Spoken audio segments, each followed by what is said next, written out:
Hello everyone. इस video में आज हम समझेंगे कि आप इस टाइप के किसी भी क्वेश्चन को कैसे सॉल्व कर सकते हो। इसमें जैसे हमें रूट टू को इरेशनल प्रूव करना है तो क्वेश्चन एग्जाम में कुछ भी आ सकता है। रूट टू की जगह कोई और डिजिट आ सकती है, तो बाकी मेथड एक ही होता है, बाकी डिजिट चेंज हो जाती है। तो डिजिट चेंज करके आपको बस पुट करके और मेथड सेम लगाना है और आंसर निकालना है। तो आप किस तरीके से प्रूव करोगे इस वीडियो में हम कंप्लीट समझेंगे। ठीक है, तो इसका सिर्फ एक मेथड है, उस मेथड को आपको फॉलो करना है और उस मेथड से आपके सारे क्वेश्चन इस टाइप के सॉल्व हो जाएंगे। तो स्टार्ट करते हैं। सबसे पहले देखो, हमें रूट टू को इरेशनल प्रूव करना है, तो पहले इस टाइप के क्वेश्चन में हम उल्टा मान के चलते हैं। हम मान लेते हैं कि रूट टू रैशनल नंबर है। ठीक है, तो पहले लिखेंगे लेट, जो लिखना होता है ना वो भी पूरा मैं आपको बता रहा हूँ। Let us assume that root two is rational. अब अगर रूट टू रैशनल है तो मैंने अपनी पहली वीडियोस में बताया हुआ है कि अगर कोई भी रैशनल नंबर है तो रैशनल नंबर को हम कैसे लिखते हैं। तो अगर रूट टू रैशनल नंबर है तो हम उसको पी बाई क्यू के फॉर्मेट में लिखते हैं। तो हमने लिख लिया root two equal to P upon Q, यानी कि पी अपॉन क्यू लिख लिया हमने इसे। और पी अपॉन क्यू में Q not equal to zero होता है। मैं एक मिनट पेन चेंज कर लेता हूँ। तो यहाँ पर Q not equal to zero होता है ना। और पी एंड क्यू इनका एच सी एफ वन होता है, ये ध्यान रखना है, यानी को प्राइम नंबर होते हैं। ये मैंने को प्राइम भी आपको मेरी शॉर्ट्स जो वीडियो है उनमें मैंने बताया हुआ है। पी एंड क्यू आर को प्राइम, ये को प्राइम नंबर होते हैं। तो ये लिखने के बाद सबसे पहले आपको एज्यूम करना है कि रूट टू रैशनल है और रैशनल नंबर है, तो बस सीधा से ध्यान रखना है रैशनल नंबर को हम कैसे लिखते हैं। ठीक है, अब देखो क्यू यहाँ डिवाइड में, इसको यहाँ पे मल्टीप्लाई में लेके जाना है, क्योंकि जो डिवाइड में होता है वो मल्टीप्लाई में जाता है। तो ये बन जाएगा P equal to root two into में क्यू, ये आ गया। अब दोनों तरफ हमें स्क्वायरिंग कर देनी है, तो स्क्वायरिंग बोथ साइड। बस ये जो स्टेप्स है ना, ये ध्यान रखना है आपको कि क्या क्या करना है। Squaring both sides. अब देखो दोनों तरफ स्क्वायरिंग करनी है, तो स्क्वायरिंग तो आप कर ही लोगे ना, बस स्क्वायर लगाना है ऊपर दोनों पे ब्रैकेट लगा के। अब देखो यहाँ तो पी का स्क्वायर हो जाएगा और यहाँ पे रूट टू का स्क्वायर करोगे तो टू आ जाएगा, और क्यू का स्क्वायर क्यू स्क्वायर। तो ये आ गया हमारे पास two Q square equal to P square. अब यहाँ से ध्यान देखो कि टू और क्यू के बीच में मल्टीप्लाई, सॉरी क्यू स्क्वायर के बीच में मल्टीप्लाई है, यानी टू अगर इस साइड मल्टीप्लाई में तो उस साइड डिवाइड में जाएगा। और अगर मैं यहाँ से देखूँ तो टू किसको डिवाइड करेगा, यहाँ पे जाकर ये डिवाइड करेगा पी स्क्वायर को। तो हम यहाँ पर लिखेंगे कि two will divide P square. हमें डिवाइड करके नहीं दिखाना, बस यहाँ से हमें पता चल रहा है two will divide P square. अगर देखो टू पी स्क्वायर को डिवाइड करेगा तो टू पी को भी डिवाइड करेगा, है ना, क्योंकि अगर कोई नंबर किसी के स्क्वायर को डिवाइड करता है तो वो उस नंबर को भी डिवाइड करेगा। तो हम यहाँ लिखेंगे two will also divide P. ठीक है, इस स्टेटमेंट को आप फर्स्ट स्टेटमेंट नाम दे सकते हो। जो स्टेटमेंट यहाँ पे लिखी ना, ये इंपॉर्टेंट स्टेटमेंट है। अब अब हमें क्या करना है, अब हमें दिखाना है कि टू पी को डिवाइड कर रहा है, तो डिवाइड कैसे कर रहा है वो दिखाना है आपको। ठीक है, तो हम क्या करेंगे, टू को किसी से मल्टीप्लाई कर देंगे, लेट कर लेंगे कि, ठीक है, क्योंकि हम ये क्या कर रहे हैं, एक मान रहे हैं। ठीक है, ताकि हमें दिखाना है ना कि पी को डिवाइड करते हुए दिखाना है, जो हमने स्टेटमेंट लिखी है उसके अकॉर्डिंग। तो हम क्या करते हैं, टू को किसी सी से मल्टीप्लाई कर देते हैं। अब मल्टीप्लाई इसलिए क्या है, क्योंकि ताकि ये इधर यहाँ मल्टीप्लाई में है तो वहाँ पर डिवाइड में जा सके। और डिवाइड में हमें किसको दिखाना है, पी को, कि टू किसको डिवाइड कर रहे हैं, पी को।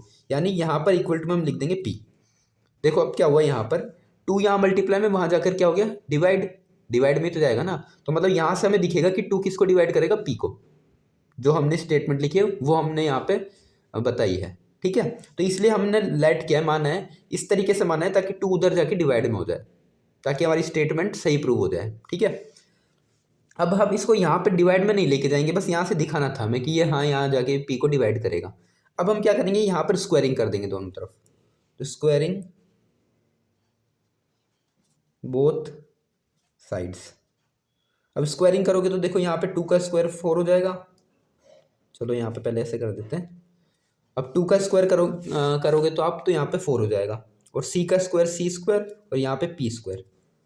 ठीक है, अब देखो इसको देखो, जो ये पी स्क्वायर की वैल्यू आई है इसको हमें पुट करना है जो जहाँ पर पहले पी स्क्वायर लिखा हुआ था। ठीक है, इसको आप इक्वेशन, एक काम करो, सेकंड नाम दे दो जो हमने स्टेटमेंट लिखी है, और इसको फर्स्ट नाम दे दो। तो हम बोलेंगे putting value of P square in equation 1। तो फर्स्ट इक्वेशन में हमें वैल्यू पुट करनी है पी स्क्वायर की। तो फर्स्ट इक्वेशन ये है, यहाँ पर 2q² की जगह हम ये तो एज इट इज, और पी स्क्वायर की जगह क्या लिख देंगे 4c²। ठीक है, पी स्क्वायर की वैल्यू पुट कर दी हमने वहाँ पर। अब देखो यहाँ पर इसको सॉल्व करना है बस। अब 2 वहाँ डिवाइड में हो जाएगा, तो यहाँ q² किसके इक्वल आएगा, 2 से 4 कट के 2c²। ठीक है, अब इसको ध्यान से देखो, ये जो हमारी स्टेट ये जो इक्वेशन बनी है, यहाँ पर 2 इधर मल्टीप्लाई में है, तो इस साइड क्या कहाँ जाएगा, डिवाइड में। तो हम लिखेंगे फिर 2 विल डिवाइड q²। ठीक है, अब देखो फिर वही चीज़ आ गई, अगर 2q² को डिवाइड कर रहे हैं तो 2q को भी डिवाइड करेगा। तो फिर हम लिखेंगे 2 will also divide q। Right, अब देखो इसको हम थर्ड इक्वेशन नाम दे सकते हैं, थर्ड स्टेटमेंट। अब देखो स्टेटमेंट सेकंड और थर्ड को देखो आप ध्यान से, 2p को भी डिवाइड कर रहा है, और यहाँ पर हम देखें तो 2q को भी डिवाइड कर रहा है। ठीक है, और ऊपर हम लिख चुके हैं कि जो p और q है वो क्या है, रैशनल नंबर है। पी एंड क्यू आर को प्राइम। ठीक है, तो रैशनली को प्राइम नंबर्स हैं। को प्राइम नंबर वो होते हैं जिनका HCF 1 होता है, यानी वो दोनों ऐसे नंबर है जो केवल एक 1 से डिवाइड होंगे और किसी से डिवाइड नहीं होंगे। जबकि यहाँ पर क्या आ रहा है, यहाँ पर आ रहा है कि Q 2 से भी डिवाइड हो रहा है और P भी 2 से डिवाइड हो रहा है, यानी फिर इनका HCF तो 2 होना चाहिए था ना, मतलब 2 से डिवाइड हो रहे हैं दोनों, तो जबकि इनका HCF तो 1 आना चाहिए, तभी तो ये रैशनल की कैटेगरी में माने जाएंगे P/Q को जो हम लिखेंगे। तो यहाँ से देखो ये मतलब गलत चीज़ आ रही है कि 2p को भी डिवाइड करेगा 2q को भी डिवाइड करेगा, यानी जो HCF आ रहा है P और Q का वो गलत आ रहा है। आया समझ में। और ये गलत HCF इसलिए आ रहा है क्योंकि हमने गलत माना हुआ है कि √2 रैशनल है, क्योंकि ये सब जो हमने लिखा है ये इसी के बेसिस पे लिखा है कि √2 रैशनल है। ठीक है, तो इसीलिए फिर हम बोलेंगे कि ये हमने गलत माना है कि √2 रैशनल है, इसलिए ये रैशनल ना होकर इरेशनल होगा। आया समझ में। तो अब इसको हम लिखेंगे कैसे, अब देखो, तो देखो हम यहाँ पर लिखेंगे from statement second and third, 2 is the common factor of both p and q। 2p और q का दोनों का कॉमन फैक्टर आ रहा है, विच is not possible as p and q are co-prime, hence can have only one as common factor। यानी जो 2 आ रहा है वो पॉसिबल नहीं है कॉमन फैक्टर आना, क्योंकि p और q का कॉमन फैक्टर तो 1 ही है, क्योंकि वो कोप्राइम है। ठीक है, फिर लिखेंगे दिस कंट्राडिक्शन यानी जो ये गलत आ रहा है, is due to our wrong assumption. ये जो गलती आ रही है ये हमारे गलत एजम्पशन की वजह से आ रही है, जो हमने गलत सोचा है कि √2 रैशनल है। Hence √2 is an irrational number. ये हो गया आपका पूरा काम। अब देखो मैं एक बार रिवाइज और करवा देता हूँ इसको ही आपको।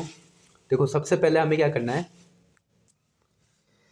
उल्टा लेट करके चलना है कि √2 रैशनल है। जो भी नंबर आपको दिया उसको उल्टा लेट कर लेना। ठीक है, मतलब उल्टा मतलब इरेशनल प्रूव करना है, उसको रैशनल मान लेना। ठीक है, अब रैशनल जब मान ले तो रैशनल की कंडीशन होती है कि P/Q के फॉर्मेट में हम उस नंबर को लिख सकते हैं। तो हमने लिख दिया √2 = P/Q। और P और Q ऐसा नंबर है जिनका HCF 1 होता है, यानी सिर्फ ये 1 से डिवाइड होंगे और किसी से डिवाइड नहीं होंगे ये नंबर। ठीक है, और Q की वैल्यू नॉट इक्वल टू 0 होती है। तो P and Q are coprime मैंने लिख दिया। कोप्राइम का मतलब ये कि ये 1 से डिवाइड होंगे सिर्फ। तो फिर हमने क्या किया, Q को वहाँ ले गए हम मल्टीप्लाई में, तो ऐसा कुछ बन गया। फिर स्क्वायर कर दिया दोनों तरफ, स्क्वायरिंग करने से 2q² = p² आ गया। अब यहाँ पर 2 मल्टीप्लाई में तो वहाँ तो डिवाइड में जाएगा ना, तो हम लिख देंगे जो दिख रहा है वो लिखना है। तो 2 विल डिवाइड p² को डिवाइड कर देगा 2, और 2 अगर p² को डिवाइड करना है तो 2p को भी डिवाइड करेगा। हमें तो अल्टीमेटली ये लाना है कि 2p को डिवाइड करेगा। ठीक है, तो ये सेकंड नाम दे दिया हमने इसको। अब हमें दिखाना है कि 2p को कैसे डिवाइड करेगा, तो हम मान लेंगे हमने किसी से भी 2 को इधर मल्टीप्लाई कर दिया, हमें पता है उधर तो डिवाइड में ही जाएगा वो, अगर यहाँ पे मल्टीप्लाई में है तो। और डिवाइड में किसको डिवाइड में दिखाना है, किसके डिवाइड में दिखाना है, हमें पी के डिवाइड में दिखाना है। तो हम यहाँ पी लाएंगे इस साइड, ताकि इधर जब ये मल्टीप्लाई से डिवाइड में आए तो पी को डिवाइड करे। तो हमने लेट कर लिया 2 से इक्वल टू पी, तो 2 यहाँ मल्टीप्लाई में, वहाँ डिवाइड में जाएगा। ठीक है, बस इसको अब इसको करके नहीं दिखाना है, अब स्क्वायरिंग कर देंगे दोनों तरफ। तो स्क्वायरिंग करोगे तो यहाँ 2c का स्क्वायर हो जाएगा, यहाँ p का स्क्वायर हो जाएगा। जब स्क्वायरिंग करोगे तो देखो क्या आएगा, 4c स्क्वायर आ गया, यहाँ p स्क्वायर आ गया। अब जो ये p स्क्वायर की वैल्यू आई है, ये इस फर्स्ट इक्वेशन में पुट कर दो जो पहले p स्क्वायर था। तो 2q square equal to p square की जगह 4c स्क्वायर लिख देंगे, तो ये लिख दिया। अब देखो 2 से ये 4 कट जाएगा 2 पर, तो q square equal to 2c square आ गया। अब यहाँ पे फिर हमें दिख रहा है 2 और c स्क्वायर के बीच में मल्टीप्लाई में, तो 2 डिवाइड में जाएगा q स्क्वायर के, तो 2 विल डिवाइड q स्क्वायर, और 2 अगर q स्क्वायर को डिवाइड करेगा तो 2q को भी डिवाइड करेगा। ठीक है, अब देखो स्टेटमेंट थर्ड और सेकंड को नोट कर लो। यहाँ पे हमने बताया कि 2p को डिवाइड करेगा, और यहाँ हमने बताया 2q को डिवाइड करेगा। इसका मतलब 2p और q का कॉमन फैक्टर है, यानी 2p और q दोनों को डिवाइड करेगा। ठीक है, जबकि हम ऊपर बोल के आए कि p और q को सिर्फ 1 ही डिवाइड कर सकता है। तो ये कहीं ना कहीं गलती आ रही है, और ये गलती क्यों आ रही है, क्योंकि हमने गलत माना है कि √2 रैशनल नंबर है। ठीक है, उसी को ही हमने यहाँ स्टेटमेंट की फॉर्म में लिखा हुआ है। क्या लिखा है हमने, देखो, from statement second and third 2 is the common factor of both p and q। 2 p और q दोनों को डिवाइड करेगा, जो अभी हमने स्टेटमेंट सेकंड और थर्ड लिखी थी, विच इज़ नॉट पॉसिबल, जो कि पॉसिबल नहीं है, क्योंकि p एंड q को प्राइम नंबर है, यानी उनका HCF 1 होगा, मतलब केवल एक ही है जो कि उनका कॉमन फैक्टर होगा। तो दिस कंट्राडिक्शन, यानी ये जो गलती आ रही है, ये गलत चीज़ जो आ रही है, ये हमारे गलत एजम्पशन की वजह से आ रही है, जो हमने गलत माना हुआ है। ठीक है, फिर हम लिख देंगे हैंस √2 रैशनल ना होकर इरेशनल होगा, बस। अब देखो ये तो √2 का रहा। अब अगर आपके पास √5 आ जाए, √7 आ जाए, या √10 कुछ भी आ जाए ऐसा, ठीक है, सिंगल नंबर की बात कर रहा हूँ मैं, अभी और किसी की बात नहीं कर रहा मैं, तो सबको इसी तरीके से करना है। बस जहाँ √2 था वहाँ पर ये रिप्लेस हो जाएंगे और उसके अकॉर्डिंग काम होने लग जाएगा, बस बाकी स्टेटमेंट वगैरह सब सेम रहेगी। आया समझ में? तो अब इनका आप प्रैक्टिस करके देखना, √5 का, √7 का, या √3 का। ठीक है, और अगर आपको नहीं आता है तो मुझे कमेंट में ज़रूर बताना, मैं इनको भी एक बार आपको करवा दूंगा कैसे आपको इसमें फिट करनी है ये वैल्यूज़ को। ठीक है, और फिर इसी से रिलेटेड एक टाइप और आता है, वो मैं आपको अगली वीडियो में बताता हूँ कि उसको किस तरीके से आपको करना है। ठीक है, और बाकी इस चैप्टर से रिलेटेड कुछ शॉर्ट्स मैंने चैनल पर डाली हुई है, आप उनको देख सकते हैं, वो आपके बेसिक बिल्ड करने में हेल्प करेगी। Thank you.